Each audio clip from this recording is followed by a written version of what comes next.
That's you, right? The environment is so stunning. I'm about to spend the next 72 hours in one of the driest and harshest regions on Earth.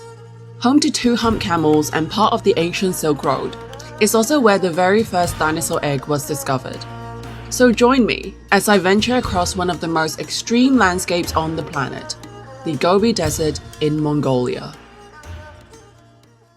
Morning guys! So today we are traveling 200 kilometers on the road to Yolyn Am Ice Valley in the Gobi Desert National Park. You can definitely see the conditions is a lot drier compared to when we first went out of Ulaanbaatar on the first day. I mean, there's still some vegetation, definitely like half vegetation, half sandy dust. Yeah, so on our way to Yolyn Am Ice Valley.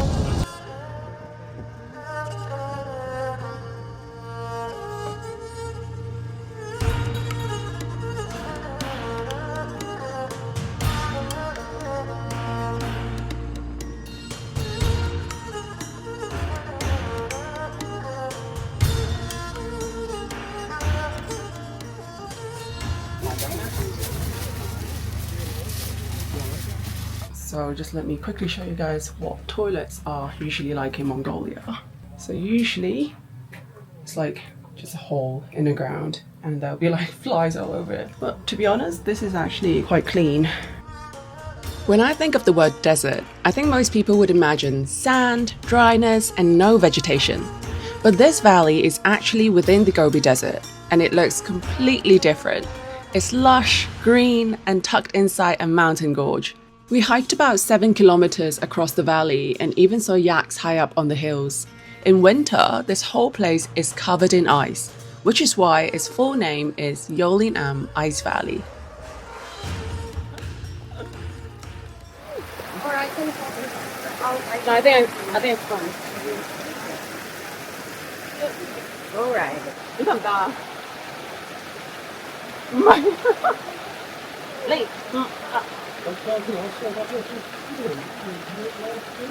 Okay.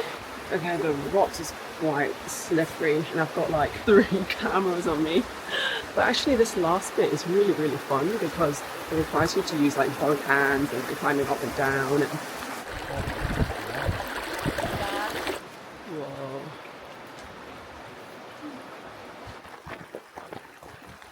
For some reason, Mongolia is so popular with Koreans, South Koreans. I feel like I've seen more Koreans here out of the past 3 days than I have with Mongolians. They got a home here.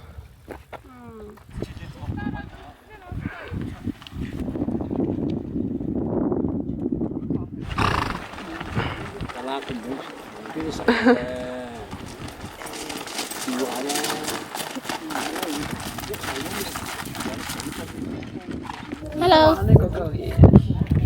Oh, hello. That's you, right? Oh.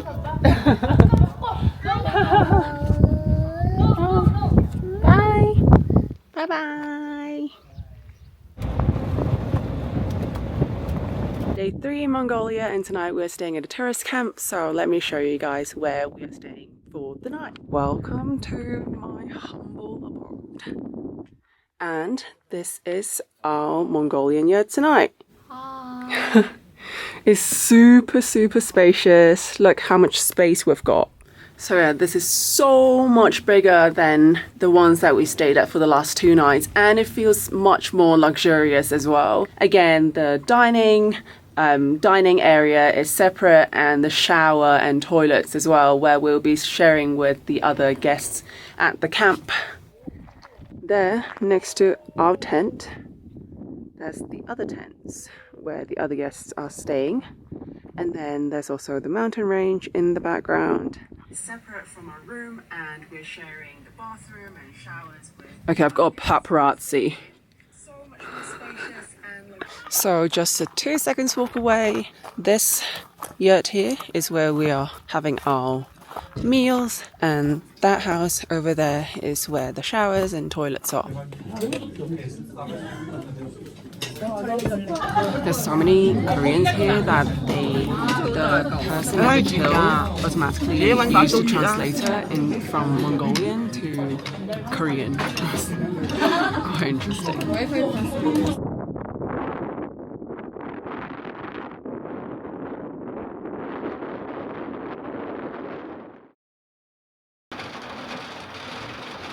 Good morning guys, so sorry about how I look. I literally just got up.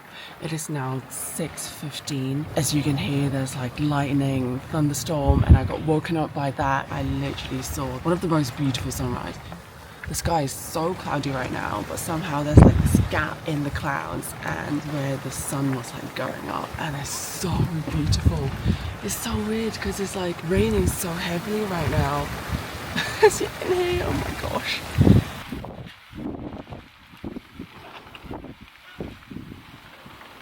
Morning, day 4 in Mongolia. The rain is so heavy, and the plan today originally was to go to the Gobi Desert, ride the camels and walk up the sand dunes, but I'm not sure whether that's gonna happen. It's actually so cold today with this rain. So one thing I'll say about staying in these Mongolian yurts when toilets and the dining area is outside is that when it rains like this, it feels like such a trek just to go outside, go to the toilet or to go eat. I'm all drenched right now. Morning. It continued raining for most of our car ride to our next spot, and honestly, it's crazy how cold Mongolia gets the moment the sun disappears. But as we kept driving south, the sky slowly cleared up and the rain finally stopped. And then in the distance, I started seeing this long stretch of giant sand dunes that went on for miles. And that was the Khongor sand dunes. Oh my god, we're here and I can see some camels outside. The nomadic family we were staying with for the night lives right next to these dunes, which, by the way, are massive, around 300 meters tall and stretching over 100 kilometers across the Gobi Desert. The family has camels and moves 4 times a year. They have 4 children, and with so many young Mongolians choosing city life nowadays, it's pretty nice to know that their second son actually came back from the city to continue the nomadic lifestyle. They even had this really cute Mongolian yurt just for eating, where we had lunch before our camel ride.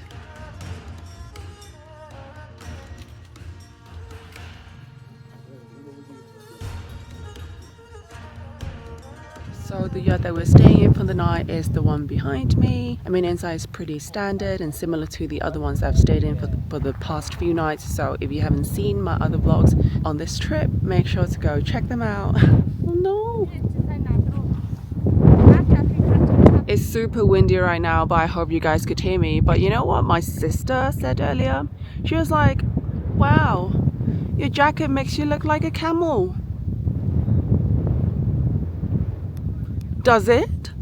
I think it does, to be honest. Hey! We're going!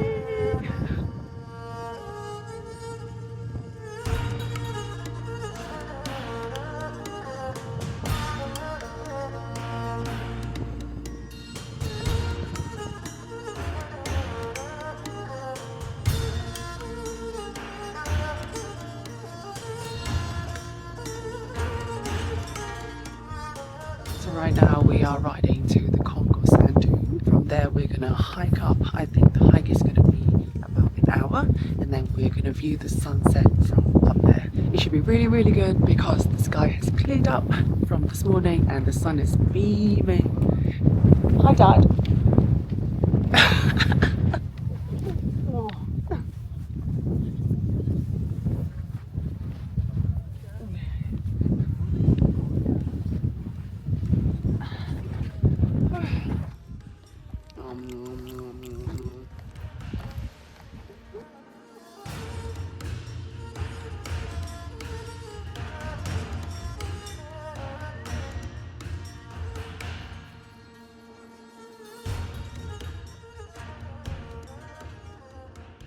Alright, so we've started our trek up the sand dune now. So because it rained this morning, the sand is actually wet, and it makes walking actually slightly easier because your feet won't sink in. So right now we are hiking up to the ridge there, and it's supposed to take about an hour. It looks like it's only going to take like 10 minutes, but no, an hour we go. All right, let's do this.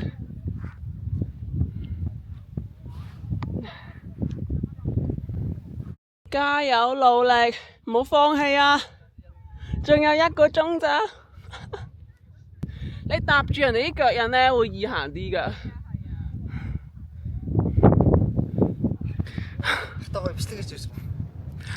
I don't understand. Nice to meet you. Thank you for my picture.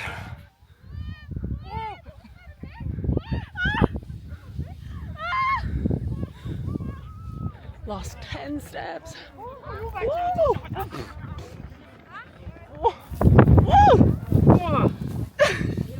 我沙出過嚟，馬側面啊！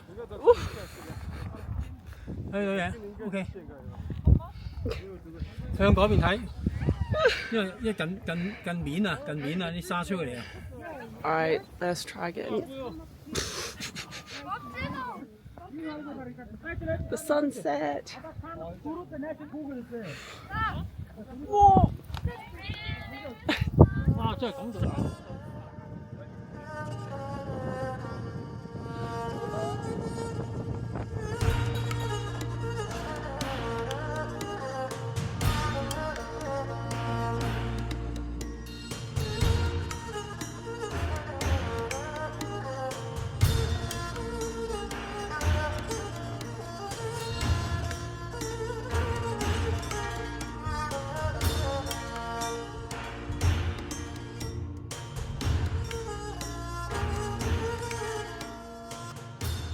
That evening, after we got back to the nomadic family, we had a simple yet very delicious dinner. Then I basically spent the rest of my evening outside my yurt, absolutely freezing, but completely wrapped in the most incredible night sky I've ever seen in my life.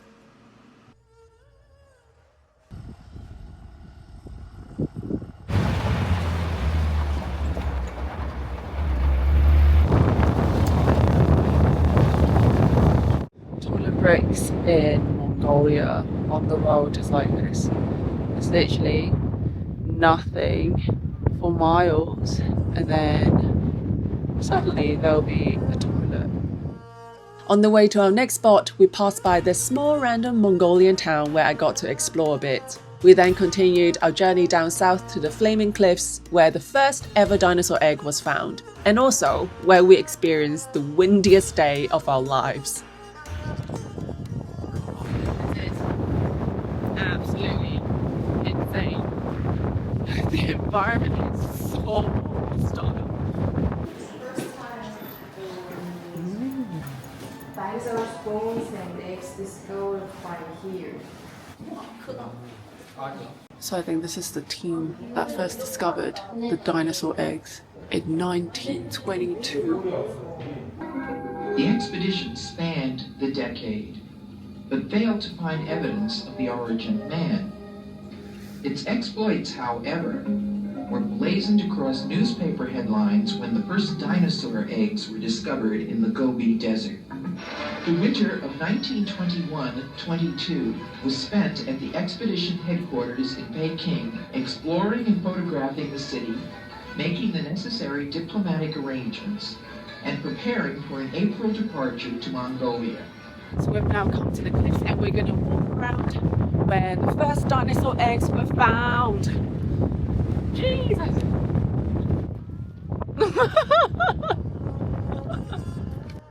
Apart from the eggs, loads of other dinosaur fossils have also been discovered here, and even some early mammals.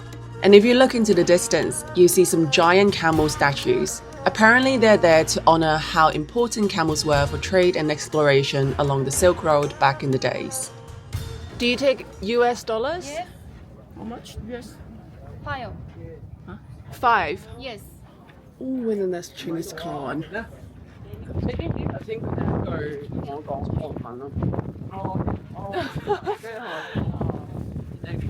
Hi, I was like, I don't speak Korean. English, please. Alright, so that was a very quick walk across the flaming cliffs, and this is what the wind of the South Gobi does to you. I look like an absolute crazy woman. But yeah, it was really interesting at the end where we were at the souvenir shops. The lady at the shop by default just spoke to me in Korean. It goes to show how many South Koreans there are here visiting. From the time that I've been here for the past 5 days, 99% of the tourists that I've seen are South Koreans. It's very, very, very strange.